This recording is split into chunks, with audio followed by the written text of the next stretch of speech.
Hello divas, dudes, and dolls, I'm Michaela Couture, and welcome back to my brash, brazen, and buzzin' little review show, Very Slay, where we go over each and every runway look on Canada's Drag Race Season 5. I know we skipped Canada vs. the World this season, but I figured, what the heck, with Global All-Stars being done, and a lot of these other seasons being like halfway through at this point, what's one more?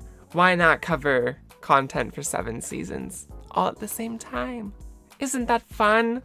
Isn't that just quirky? But anyways, I'm really excited for this cast. I love this promo theme, clearly because I just fully was like, we're just gonna use the promo content for backdrop.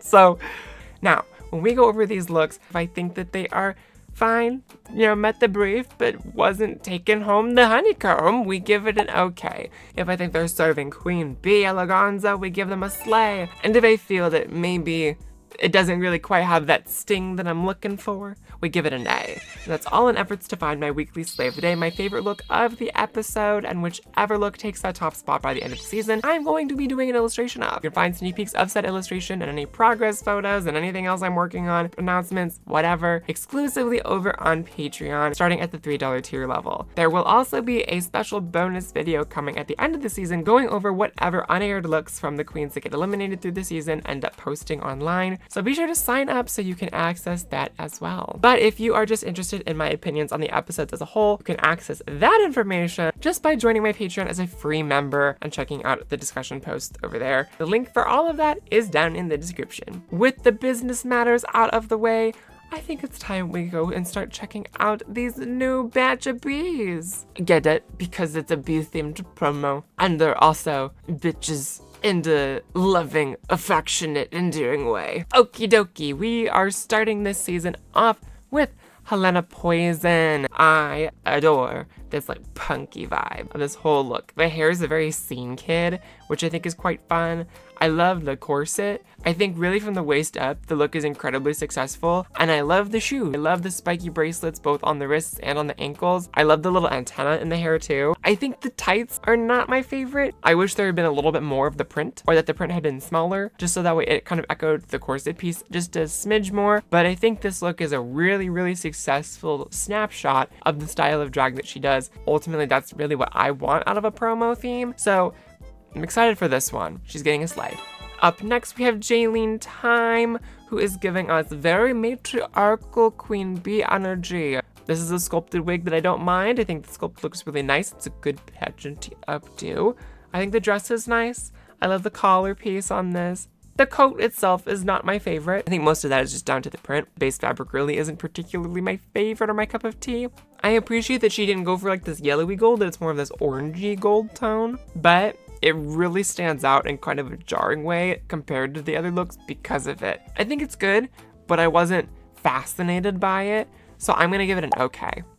And then we have a member of the family that I like to refer to as my very, very, very, very, very, very distant cousins, to the point where they don't even know I exist, because I'm like the backwater swamp cousin from down south. Especially because they're Canadian, and I am not. We have Michaela Couture, which I'm really excited to see her on the show because not only do we have Trans Girl Diva, we also have our first ever makeover contestant who's coming back as a contestant proper on Drag Race, which is really, really exciting. This, so fun. I love this really long nail that's the stinger. That's quite fun. I love the back piece as well. That's got like the legs incorporated into the design, the giant earrings. Really, it's just in general, this dress I think is cool. I do wish it had been like a gown and not a bodysuit with a skirt like this, but I love that there's like a wing pattern in this design. There's something about it that's like really, really elegant. I do wish it hit the floor, but I absolutely adore this look from top to bottom. It is one of my favorites out of the promo, even though I do find it a little on the simple side. It's a slay. I'm excited to see what she's gonna wear because if she's a couture, she's gonna have looks. I can't wait. Currently, she's my pick to win, but I am also biased because of the name. if you couldn't tell. Then up next we have Minnie Wang, who also may look familiar to some viewers because she was a member of the pit crew in the first, I believe, season of Canada's Drag Race. So we've got 2 pit crew divas this year between here and España. Minnie's looks are more exciting just based off this promo. I think she's got more fun ideas. Love how ridiculous this look is. I think at its base concept, it's like it's a stretch fabric dress with little gold nipple pasty moments, the 3 spikes on the head, you know, the hood, the cowl, all of that. But this huge, like, screen cover thing that she's in is wild. But I absolutely love it because it's so distinct. And I think we've never really seen anything like this from a Drag Race promo or just a Drag Race look, period. So it really makes her stand out. So I can't wait to see the kinds of looks we're gonna get from her either. For me, this is a slay. There's something about this whole silhouette that's just really artistically beautiful. Next, then we have Perla, and I think there's potential here. There's like some really cool ideas going on. I love the bustle. That's my favorite part of this whole thing. I think there's something really interesting about how kind of like wrinkly and decrepit it looks. It kind of gives me like rotted out beehive. The bodysuit is fine. I think the bodysuit underneath it is not as interesting. I think it's fine. It definitely has like the honey energy, so it gets the job done in meeting the theme of the promo. But I just wish that there had been a little bit more incorporation of the peignet or the bustle, whatever. I think there's potential for something really, really cool that we just didn't get. So it's gonna be an okay. Then up next we have Sanina de Biche Queen, and I adore this look so much. She looks like a fierce bee warrior. I think it's so good. It's so good. I love the little ruffled skirt train in the back. I think that's the perfect level of fabric treatment and detail to not be overwhelming. I love these really high gladiator heel sandal situations. I love the headpiece. I think the whole look is styled super well. And I can't wait to see how she does either, because I think she's gonna be another one who's a really fun runway girl, because she's another Call Me Mother diva like Michaela. So we'll see how she does in that regard.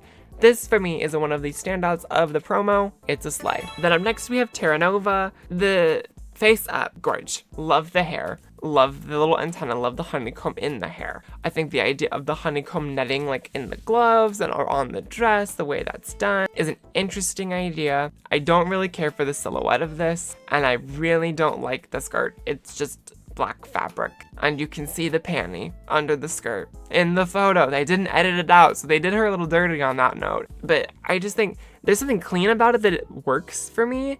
But overall, I just think that there's multiple different looks going on. I just wish that there had been either more visual consistency with the look, or that there had just been a little more of a wow factor moment. I think had there been some interesting textile treatment with the skirt, just to give it a little shape, a little volume, a little va-va-va-voom, it would have been a more successful look. It's okay.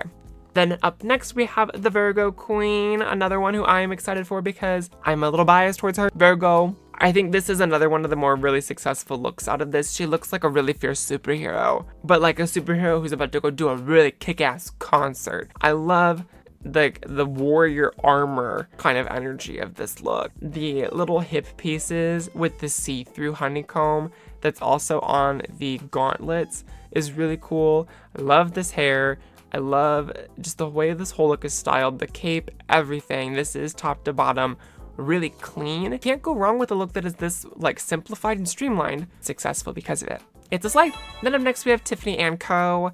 And it's a little basic for my liking. I think the top half of it is cool. I like the shoulders, top of the dress here. Once again, it's another one of those looks where I feel like it's 2 separate ideas going on. Like from the waist up, it's one. From the waist down, it's something different. I don't really care for the lower half as much. I wish the skirt had been just a smidge longer in the front. I think it is like a little too short with just the proportions of it, because it makes her midsection look really short compared to the rest of her. It is kind of giving a little bit more of a long shirt, you know, than a dress. The hair it's a fine ponytail.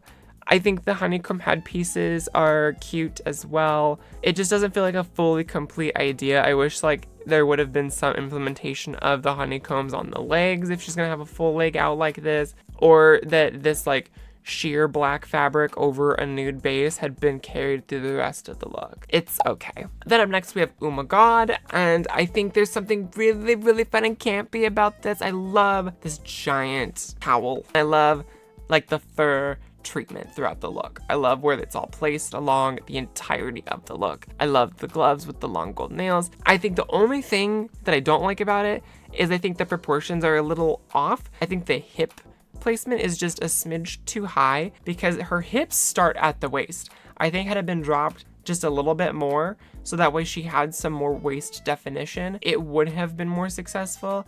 I don't think she's corseted under this because of the way that this dress is structured, but had she been just like a little teeny bit cinched, had it kind of come down and then popped out, I think that would have just like taken it to the next level. It would have just gotten it together that quick. I'm excited for her runways. I think she's gonna bring a lot of fun campiness to the show. It's gonna be a soft slay for me.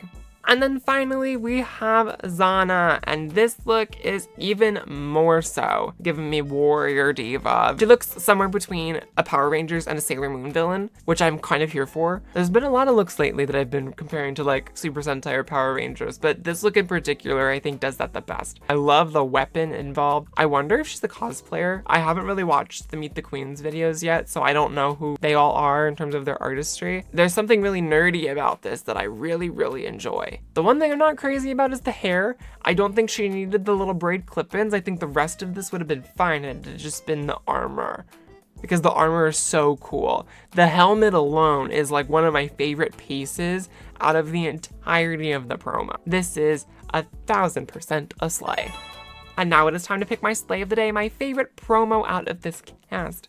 There's a few contenders here, but I think ultimately I am going to be giving our first slay of the day to Zana, and we are going to be taking this look head to head up against whichever gets slay of the day for episode 1, and we'll just have to find out if this is going to be the look that I end up drawing at the end of the season. Who knows? Maybe nothing will beat the promo. Sometimes it happens. But be sure, as always, if you want even more Canada's Drag Race coverage, be sure to like, comment, and subscribe, all those lovely little things. I would be greatly appreciative. And until next time, when we see you again, be sure to go out there, stay kind, stay queer, and make sure that your day is very slay.